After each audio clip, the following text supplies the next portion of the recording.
Hello दोस्तों, welcome to the examiner. इस channel पे आपका फिर से बहुत बहुत स्वागत है। यूपी पुलिस कांस्टेबल एग्ज़ाम के लिए जो प्रीवियस ईयर के क्वेश्चंस हैं वो मैं आपके लिए लेकर के आया हूँ। तो जैसे कि आपने थंबनेल में देख ही लिया होगा कि ये साल 2019 में पूछे गए क्वेश्चंस हैं, जो कि 28/1/2019 को शिफ्ट 2 में पूछे गए थे। तो टोटल क्वेश्चंस की संख्या 37 होने वाली है। तो आप कोशिश करें कि ज़्यादा से ज़्यादा क्वेश्चंस बना पाएँ, और अगर कहीं क्वेश्चंस में मेरे से गलती हो जाती है तो आप कमेंट करके उसे सुधारिएगा ज़रूर, ठीक है। तो और बढ़ते हैं हमारे आज के पहले क्वेश्चन की तरफ। हमारा पहला क्वेश्चन है, निम्नलिखित प्रश्न में 4 विकल्प में से दिए गए शब्द के विपरीत अर्थ वाला विकल्प चुनिए। संयोग हमारे ऑप्शन 1 वियोग, ऑप्शन 2 अवशेष, ऑप्शन 3 दुरुपयोग, ऑप्शन 4 मिलन। हमारा सही उत्तर क्या होगा? हमारा सही उत्तर होगा जो कि विकल्प 1 हो जाएगा, वियोग, ठीक है।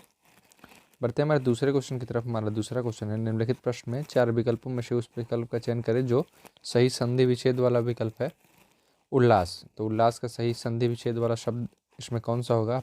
चारों विकल्प में से बताइए। तो हमारा सही उत्तर क्या हो जाएगा? हमारा सही उत्तर हो जाएगा जो कि विकल्प 1 हो जाएगा, उज्जोरलास, ठीक है।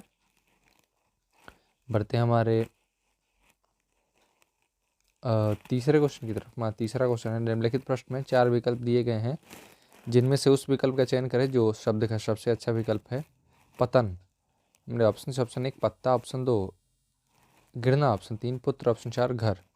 सही उत्तर क्या हो जाएगा? हमारा सही उत्तर हो जाएगा जो कि विकल्प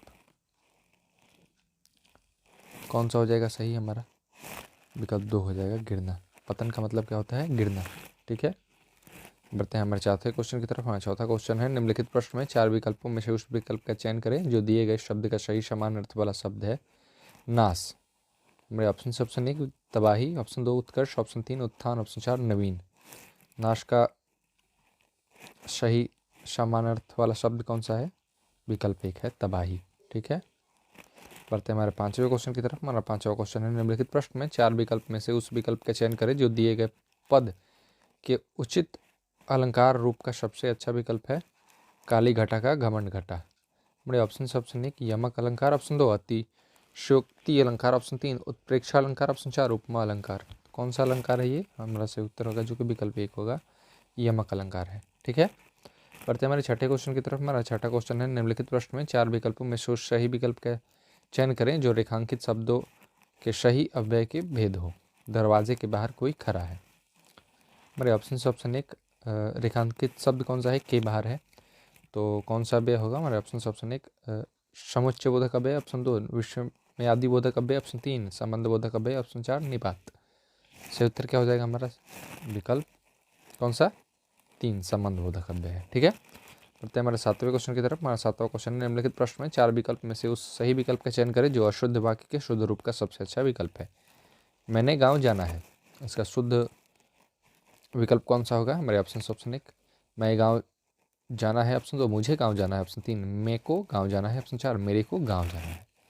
साफ तौर पे दिख रहा है कि विकल्प 4 सही होगा, मेरे को गांव जाना है, ठीक है। या फिर ये विकल्प 2 भी सही हो सकता है, मुझे गांव जाना है।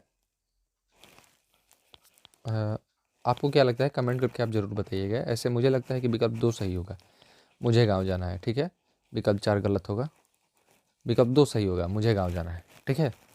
बढ़ते हमारे आठवें क्वेश्चन की तरफ। हमारा आठवां क्वेश्चन है, छंद में प्रयुक्त अक्षर को क्या कहा जाता है? हमारे ऑप्शन व्यंजन, ऑप्शन 2 चरण, ऑप्शन 3 मात्रा, ऑप्शन 4 वर्ण। तो सही उत्तर क्या हो जाएगा? हमारा सही उत्तर हो जाएगा जो कि विकल्प 3 हो जाएगा, मात्रा। छंद में प्रयुक्त अक्षर को मात्रा कहा जाता है। बढ़ते हैं हमारे आठवें क्वेश्चन की तरफ। हमारा आठवां क्वेश्चन है, निम्नलिखित प्रश्न में 4 विकल्पों में से उस विकल्प का चयन करें जो दिए गए मुहावरे का सही अर्थ वाला विकल्प है। लोहा मानना। हमारे ऑप्शन 1 मूर्ख बनाना, ऑप्शन 2 प्रभाव मानना, ऑप्शन 3 हार मानना, ऑप्शन 4 लाभ होना। तो लोहा मानना का अर्थ क्या होगा? विकल्प 2 होगा, प्रभाव मानना, ठीक है। बढ़ते हैं हमारे 10वें क्वेश्चन की तरफ। हमारा 10वां क्वेश्चन है, रसों का राजा किस रस को माना जाता है? हमारे ऑप्शन 1 करुण रस, ऑप्शन 2 श्रृंगार रस, ऑप्शन 3 वीर रस, ऑप्शन 4 हास्य रस।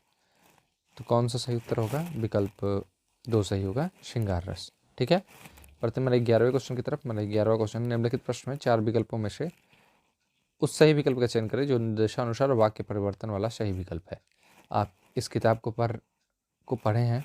हमारे ऑप्शन 1 इस किताब को आपके द्वारा पढ़ा गया, ऑप्शन 2 क्या आप आपने इस किताब को पढ़ा? ऑप्शन 3, यह किताब आपके द्वारा पढ़ी गई। ऑप्शन 4, आपने यह किताब पढ़ी। हमारा सही उत्तर क्या हो जाएगा? हमारा सही उत्तर हो जाएगा जो कि विकल्प 1 हो जाएगा। इस किताब को आपके द्वारा पढ़ा गया। ठीक है, बढ़ते हैं हमारे 12वें क्वेश्चन की तरफ। हमारा 12वां क्वेश्चन है, किसी के द्वारा कहे गए वाक्य को ज्यों का त्यों लिखने के लिए किस चिन्ह का प्रयोग किया जाता है? हमारे ऑप्शन 1 योजक, ऑप्शन 2 उद्धरण, ऑप्शन 3 अल्पविराम, ऑप्शन 4 अर्धविराम। सही उत्तर क्या हो जाएगा? हमारा सही उत्तर हो जाएगा जो कि विकल्प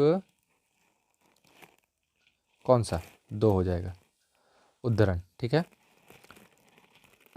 जब दिए गए वाक्य में वचन को ज्यों का त्यों लिखा जाता है तो वह चिन्ह उद्धरण कहलाता है। ठीक है, बढ़ते हैं हमारे 13वें क्वेश्चन की तरफ। हमारा 13वां क्वेश्चन, निम्नलिखित प्रश्न में 4 विकल्प में से दिए गए शब्द के सही समास वाला विकल्प पहचानिए। चंद्रशेखर, चंद्र है शिखर जिसके, विकल्प 2 चंद्र है जिसका नाम, विकल्प 3 चंद्र के समान है जो, ऑप्शन विकल्प 4 चंद्र के जैसा है जो। तो सही उत्तर क्या हो जाएगा? हमारा सही उत्तर हो जाएगा जो कि विकल्प 1 हो जाएगा, चंद्र है शिखर पे जिसके। ठीक है, चलिए बढ़ते हैं हमारे 14वें क्वेश्चन की तरफ। हमारा 14वां क्वेश्चन है, निम्नलिखित प्रश्न में 4 विकल्प दिए गए हैं जिनमें उस विकल्प का चयन करें जो शब्द वाक्य का सबसे अच्छा एक शब्द विकल्प है जिसका उत्साह नष्ट हो गया हो। मेरे ऑप्शन 1 उत्साही, ऑप्शन 2 उद्यमी, ऑप्शन 3 हतोत्साहित, ऑप्शन 4 जिज्ञासु। सही उत्तर क्या हो जाएगा? सही उत्तर हो जाएगा जो कि विकल्प 3 हो जाएगा, हतोत्साहित। जिसका उत्साह नष्ट हो गया हो उसे क्या बोलेंगे? हतोत्साहित बोल सकते हैं। ठीक है, चलिए बढ़ते हैं हमारे 15वें क्वेश्चन की तरफ। हमारा 15वां क्वेश्चन है, निम्नलिखित प्रश्न में 4 विकल्प दिए गए हैं जिनमें से एक शब्द दिए गए अनेकार्थिक शब्द का एक अर्थ है, उस शब्द को चुनिए। जलज, हमारे ऑप्शन 1 जहाज, ऑप्शन 2 मछली, ऑप्शन 3 चतुर, ऑप्शन 4 हाथी। क्या हो जाएगा सही उत्तर? बताइए। सही उत्तर हो जाएगा जो कि विकल्प 2 हो जाएगा। ठीक है, मछली। ठीक है, मछली बोलेंगे। जलज का अनेकार्थिक शब्द मछली हो जाएगा। और क्या हो जाएगा? चंद्रमा हो जाएगा क्या? कमेंट करके आप बताइएगा। ठीक है, बढ़ते हैं हमारे 16वें क्वेश्चन की तरफ। हमारा 16वां क्वेश्चन, निम्नलिखित प्रश्न में 4 विकल्पों में से उस सही विकल्प का चयन करें जो निम्न वाक्य का पूर्वकालिक क्रिया परिवर्तन वाष्प बताता है। बच्चों ने गृह कार्य किया, वो खेलने लग गए। हमारे ऑप्शन 1 बच्चे गृह कार्य किए बिना खेलने लग गए, ऑप्शन 2 बच्चे गृह कार्य के बिना खेलने गए, ऑप्शन 3 बच्चे गृह कार्य करके खेलने गए, ऑप्शन 4 बच्चे ने गृह कार्य किया और खेल गए। सही उत्तर क्या हो जाएगा? सही उत्तर हो जाएगा विकल्प 3 बच्चे गृह कार्य करके खेलने गए। ठीक है, चलिए बढ़ते हैं हमारे 17वें क्वेश्चन की तरफ। हमारा 17वां क्वेश्चन है, निम्नलिखित प्रश्न में 4 विकल्प में से रेखांकित पद के उचित कारक को पहचानिए। अब रेखांकित पद कौन सा है? हे प्रभु रक्षा कीजिए। ठीक है, आपको बताना है कौन सा इसमें कारक है। हमारे ऑप्शन 1 संबंधबोधक कारक, ऑप्शन 2 अधिकरण कारक, ऑप्शन 3 संबंध कारक, ऑप्शन 4 कर्म कारक। तो कौन सा कारक है ये संबंधबोधक कारक है। विकल्प 1 हमारा सही हो जाएगा। बढ़ते हैं हमारे 18वें क्वेश्चन की तरफ। हमारा 18वां क्वेश्चन है, निम्नलिखित प्रश्न में 4 विकल्पों में से उस सही विकल्प का चयन करें जो निर्देशानुसार वाक्य परिवर्तन वाला सही विकल्प है। बच्चों ने खेल खेला। हमारे ऑप्शन 1 बच्चे खेल चुके हैं, ऑप्शन 2 बच्चे खेल रहे हैं, ऑप्शन 3 बच्चे खेल चुके होंगे, ऑप्शन 4 बच्चे खेलेंगे। सही उत्तर क्या हो जाएगा हमारा? 1 मिनट, इसका थोड़ा कलर चेंज किया जाए। सही उत्तर हो जाएगा विकल्प 4 बच्चे खेलेंगे। ठीक है, बढ़ते हैं हमारे 19वें क्वेश्चन की तरफ। हमारा 19वां क्वेश्चन है, निम्नलिखित प्रश्न में 4 विकल्प दिए गए हैं जिनमें से उस विकल्प का चयन करें जो दिए गए शब्द का सही स्त्रीलिंग शब्द है राजपूत। स्त्रीलिंग शब्द आपको बताना है। हमारे ऑप्शन 1 राजपूतानी, ऑप्शन 2 राजपुताई, ऑप्शन 3 राजपुतरीन, ऑप्शन 4 राजपूती। सही उत्तर क्या हो जाएगा बताइए आप। सही उत्तर हो जाएगा जो कि विकल्प 1 हो जाएगा, राजपूतानी। राजपूत का स्त्रीलिंग शब्द क्या हो जाएगा सही? राजपूतानी। ठीक है, बढ़ते हैं हमारे 20वें क्वेश्चन की तरफ। हमारा 20वां क्वेश्चन है, निम्नलिखित प्रश्न में 4 विकल्प दिए गए हैं जिनमें से उस विकल्प का चयन करें जो दिए गए शब्द का सही स्त्रीलिंग शब्द है। तपस्वी का सही स्त्रीलिंग शब्द आपको बताना है। हमारे ऑप्शन से है ऑप्शन 1 तपस्विनी, ऑप्शन 2 तपस्विनी, ऑप्शन 3 तपस्वीन, ऑप्शन 4 तपस्वी। सही उत्तर क्या हो जाएगा? सही उत्तर हो जाएगा जो कि विकल्प 1 हो जाएगा, तपस्विनी। ठीक है, तपस्वी का सही स्त्रीलिंग शब्द क्या हो जाएगा? तपस्विनी। चलिए बढ़ते हमारे 21वें क्वेश्चन की तरफ। हमारे 21वां क्वेश्चन है नीचे दिए गए शब्द का सही बहुवचन रूप वाला विकल्प पहचानिए। तलवार, हमारे ऑप्शन तलवारें, ऑप्शन 2 तलवारों, ऑप्शन 3 तलवार, ऑप्शन 4 तलवारें। सही उत्तर क्या हो जाएगा? सही उत्तर हो जाएगा जो कि विकल्प 1 हो जाएगा, तलवारें। हैं, तलवार का बहुवचन तलवारें होगा। ठीक है, चलिए बढ़ते हैं हमारे 22वें क्वेश्चन की तरफ। हमारा 22वां क्वेश्चन है हर्ष एवं दीर्घ इनमें से किसके प्रकार है? हमारे ऑप्शन 1 स्वर, ऑप्शन 2 व्यंजन, ऑप्शन 3 वर्णमाला, ऑप्शन 4 संयुक्त व्यंजन। सही उत्तर क्या हो जाएगा? सही उत्तर हो जाएगा जो कि विकल्प 1 हो जाएगा, स्वर। ठीक है, और स्वर के कितने प्रकार होते हैं? स्वर के 3 प्रकार होते हैं, हर्ष स्वर, दीर्घ स्वर और प्लुत स्वर। ठीक है, हर्ष स्वर को लघु स्वर भी कहा जाता है। चलिए बढ़ते हैं हमारे 23वें क्वेश्चन की तरफ। 23वां क्वेश्चन है इनमें से कौन सा ऊष्म व्यंजन है? हमारे ऑप्शन य, ऑप्शन 2 प, ऑप्शन 3 श, ऑप्शन 4 ट। सही उत्तर हो जाएगा कौन सा? विकल्प 3 श ऊष्म व्यंजन है। ठीक है, और व्यंजन कितने प्रकार के होते हैं? व्यंजन 3 प्रकार के होते हैं, स्पर्श व्यंजन, अंतस्थ व्यंजन और एक होता है ऊष्म व्यंजन। और ऊष्म व्यंजन की संख्या कितनी होती है? 4 संख्या होती है, श, श, श, ह। ठीक है, तीनों श और ह। चलिए आप समझ गए होंगे। बढ़ते हैं हमारे 24वें क्वेश्चन की तरफ। हमारा 24वां क्वेश्चन है दिए गई जोड़ियों में कौन सी जोड़ी सही संज्ञा एवं उससे बनने वाले विशेषण शब्द की है? हमारे ऑप्शन 1 पक्ष पाक्षिक, ऑप्शन 2 प्रेम प्यार, ऑप्शन 3 सुख दुख, ऑप्शन 4 स्वर्ण सोना। सही उत्तर क्या हो जाएगा हमारा? सही उत्तर हो जाएगा जो कि विकल्प 1 हो जाएगा, पक्ष पाक्षिका। ठीक है, बढ़ते हैं हमारे 25वें क्वेश्चन की तरफ। हमारा 25वां क्वेश्चन है सर्वनाम वाले वाक्यों में लिंग का पता किससे चलता है? हमारे ऑप्शन 1 क्रिया, ऑप्शन 2 कर्म, ऑप्शन 3 कर्ता, ऑप्शन 4 वचन। सही उत्तर क्या हो जाएगा हमारा? सही उत्तर हो जाएगा जो कि विकल्प 1 हो जाएगा, क्रिया। बढ़ते हैं हमारे 26वें क्वेश्चन की तरफ। हमारा 26वां क्वेश्चन है जायसी द्वारा रचित प्रसिद्ध रचना कौन सी है? हमारे ऑप्शन 1 पद्मावत, ऑप्शन 2 रसविलास, ऑप्शन 3 विज्ञान गीत, ऑप्शन 4 श्रृंगार लहरी। सही उत्तर क्या होगा? पद्मावत। ठीक है, इसमें पद्मावत ही ना पढ़ा जाएगा, पघावत पढ़ा जाएगा? बताइएगा, कमेंट करके बताइएगा। ठीक है, मुझे इसमें थोड़ा डाउट है। चलिए बढ़ते हैं हमारे 27वें क्वेश्चन की तरफ। हमारा 27वां क्वेश्चन है भारत दुर्दशा किस प्रसिद्ध लेखक द्वारा रचित उपन्यास है? हमारे ऑप्शन 1 वृंदावन लाल शर्मा, ऑप्शन 2 देवकी नंदन खत्री, ऑप्शन 3 अयोध्या सिंह, ऑप्शन 4 भारतेंदु हरिश्चंद्र। सही उत्तर क्या हो जाएगा? विकल्प 4 हो जाएगा हमारा, भारतेंदु हरिश्चंद्र। भारत दुर्दशा भारतेंदु हरिश्चंद्र द्वारा रचित उपन्यास है। ठीक है, बढ़ते हैं हमारे 28वें क्वेश्चन की तरफ। हमारा 28वां क्वेश्चन है नीचे दिए गए रचनाएं किस कवि की हैं? चिदम्बरा, उत्तरा, काला और बूढ़ा चांद, पल्लव। किस कवि की रचनाएं हैं? हमारे ऑप्शन 1 सुमित्रा नंदन पंत, ऑप्शन 2 अय्यग्रीय, ऑप्शन 3 केदारनाथ सिंह, ऑप्शन 4 सुभद्रा कुमारी चौहान। सही उत्तर क्या हो जाएगा? सही उत्तर हो जाएगा जो कि विकल्प 1 हो जाएगा, सुमित्रा नंदन पंत जी द्वारा लिखी रचित ये रचनाएं हैं। ठीक है, चलिए बढ़ते हैं हमारे 29वें क्वेश्चन की तरफ। 29वां क्वेश्चन क्या बोल रहा है? सर्वेश्वर दयाल सक्सेना को किस रचना के लिए साहित्य अकादमी पुरस्कार दिया गया था? हमारे ऑप्शन 1 खूंटियों पर टंगे लोग, ऑप्शन 2 जंगल का दर्द, ऑप्शन 3 क्या कह कर पुकारूं, ऑप्शन 4 गर्म हवा में हवाएं। तो सही उत्तर क्या हो जाएगा हमारा? सही उत्तर हो जाएगा जो कि विकल्प 1 हो जाएगा, खूंटियों पर टंगे लोग। ठीक है, बढ़ते हैं हमारे तीसरे क्वेश्चन की तरफ। तीसरा क्वेश्चन क्या है? तीसरा क्वेश्चन बोल रहा है कि निर्देश 30 से 34 नीचे दिए गए गद्यांश के बाद प्रश्न दिए गए हैं। इस गद्यांश को ध्यानपूर्वक पढ़ें और 4 विकल्पों में से प्रत्येक प्रश्न का सर्वोत्तम उत्तर चुनें। अब आपको गद्यांश बढ़िया से पढ़ना है, वीडियो को रोक के गद्यांश पढ़ लीजिएगा अच्छे से, उसके बाद आप उत्तर दीजिएगा। चलिए, आशा करता हूँ कि आपने गद्यांश को पढ़ लिया होगा। तो बढ़ते हैं हमारे तीसरे क्वेश्चन की तरफ, तीसवें क्वेश्चन की तरफ। हमारा तीसरा क्वेश्चन क्या है? तीसरा क्वेश्चन है कि किष्किंधा का भाग किसके शासन का हिस्सा था? हमारे ऑप्शन 1 बलि, ऑप्शन 2 बाली, ऑप्शन 3 कृष्णदेव राय, ऑप्शन 4 बहमनी राज्यों। सही उत्तर क्या हो जाएगा? बाली हो जाएगा।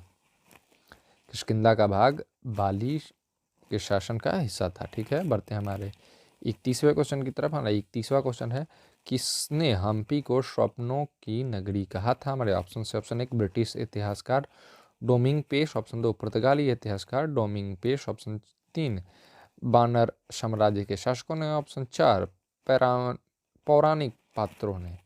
सही उत्तर क्या होगा जाएगा? किसने कहा था? पुर्तगाली इतिहासकार डोमिंग पेश ने। ठीक है, बढ़ते हैं हमारे अब 32वें क्वेश्चन की तरफ। हमारा 32वां क्वेश्चन है, हम्पी साम्राज्य की शक्ति का पतन कैसे हुआ? हमारे ऑप्शन से ऑप्शन 1 आपसी मनमुटाव, ऑप्शन 2 आपसी झगड़ा, ऑप्शन 3 संयुक्त आक्रमण, ऑप्शन 4 आपसी फूट। सही उत्तर क्या हो जाएगा? हमारा सही उत्तर हो जाएगा जो कि विकल्प 3 हो जाएगा, संयुक्त आक्रमण। ठीक है, बढ़ते हैं हमारे 33वें क्वेश्चन की तरफ। हमारा 33वां क्वेश्चन है, विजयनगर के भग्नावशेष कैसी दृश्यावली के बीच फैल रहे हैं? हमारे ऑप्शन से ऑप्शन 1 जनशून्य, ऑप्शन 2 भीड़ भाड़, ऑप्शन 3 सघन, ऑप्शन 4 हरियाली। सही उत्तर क्या हो जाएगा? विकल्प कौन सा सही होगा? विकल्प 1 सही होगा, जनशून्य। ठीक है, बढ़ते हैं हमारे 34वें क्वेश्चन की तरफ। हमारा 34वां क्वेश्चन है, विरूपाक्ष का समानार्थी शब्द पहचानिए। हमारे ऑप्शन से ऑप्शन 1 विलक्षण नेत्रों वाला, ऑप्शन 2 निर्जन, ऑप्शन 3 गुस्सैल स्वभाव वाला, ऑप्शन 4 शक्तिशाली। सही उत्तर क्या हो जाएगा हमारा? बताइए कौन सा सही उत्तर होगा? विकल्प कौन सा सही होगा? विकल्प 1 सही होगा, विलक्षण नेत्रों वाला। ठीक है, चलिए बढ़ते हैं हमारे 35वें क्वेश्चन की तरफ। हमारा 35वां क्वेश्चन क्या है? 35वां क्वेश्चन है कि निम्नलिखित प्रश्न में 4 विकल्पों में से उस विकल्प का चयन करें जो सही विकल्प है। उपसर्ग शब्द के डैश में लगते हैं। हमारे ऑप्शन से ऑप्शन 1 अंत, ऑप्शन 2 आरंभ, ऑप्शन 3 क्रिया, ऑप्शन 4 आठ। क्या होगा सही उत्तर? विकल्प कौन सा सही होगा? विकल्प 2 सही हो जाएगा। ठीक है, जो उपसर्ग शब्द के आरंभ में लगते हैं। ठीक है, चलिए बढ़ते हैं हमारे 36वें क्वेश्चन की तरफ। हमारा 36वां क्वेश्चन है, निम्नलिखित प्रश्न में 4 विकल्प दिए गए हैं जिनमें से एक शब्द दिए गए शब्द का सही तद्भव रूप है। कपोत को पहचानना है, कौन सा तद्भव रूप है? हमारे ऑप्शन से ऑप्शन 1 गाल, ऑप्शन 2 कबूतर, ऑप्शन 3 काम, ऑप्शन 4 काज। सही उत्तर क्या हो जाएगा? सही उत्तर हो जाएगा जो कि विकल्प 2 हो जाएगा, कबूतर। दिए गए शब्दों में से कपोत का तद्भव रूप होगा कौन सा? विकल्प 2 कबूतर। ठीक है, बढ़ते हैं हमारे 37वें और आज के लास्ट क्वेश्चन की तरफ। लास्ट क्वेश्चन क्या है? हमारा लास्ट क्वेश्चन है कि निम्नलिखित प्रश्न में 4 विकल्प में से उस विकल्प का चयन करें जो प्रत्यय से नहीं बना है। हमारे ऑप्शन से ऑप्शन 1 चिकनाहट, ऑप्शन 2 चांदनी, ऑप्शन 3 खटास, ऑप्शन 4 बखूबी। सही उत्तर क्या हो जाएगा? विकल्प 4 हो जाएगा, बखूबी। ठीक है, दिए गए विकल्पों में से बखूबी में किसी भी प्रत्यय का प्रयोग नहीं हुआ है। ठीक है, चलिए आशा करता हूँ कि आपको अच्छे से क्वेश्चन का उत्तर दे पाए होंगे। तो 37 में से कितने क्वेश्चंस का आप उत्तर दे पाए हैं कमेंट करके आप बताइए। ठीक है, और बहुत बहुत धन्यवाद आपका वीडियो अंत तक देखने के लिए। और भी प्रीवियस ईयर के क्वेश्चंस की वीडियो मैं लाने की कोशिश करूँगा आपके लिए। तो अगर वीडियो अच्छा लगा हो तो आप लाइक ज़रूर कर दीजिएगा। और तो आज के लिए बस इतना ही। ऑल द बेस्ट आपके एग्ज़ाम के लिए। और जैसा कि मैंने पहले भी कहा कि अगर वीडियो अच्छा लगा हो तो लाइक कर दीजिएगा, अगर चैनल पर नए हो तो सब्सक्राइब कर दीजिएगा और वीडियो को शेयर भी कीजिएगा अपने दोस्तों के पास। और कुछ भी गलती हुई होगी वीडियो में तो आप ज़रूर मुझे क्षमा कीजिएगा। तो आज के लिए बस इतना ही, मिलते हैं अगले वीडियो में। तब तक के लिए आप देखते रहिए द एग्जामिनर। बहुत बहुत धन्यवाद आपका।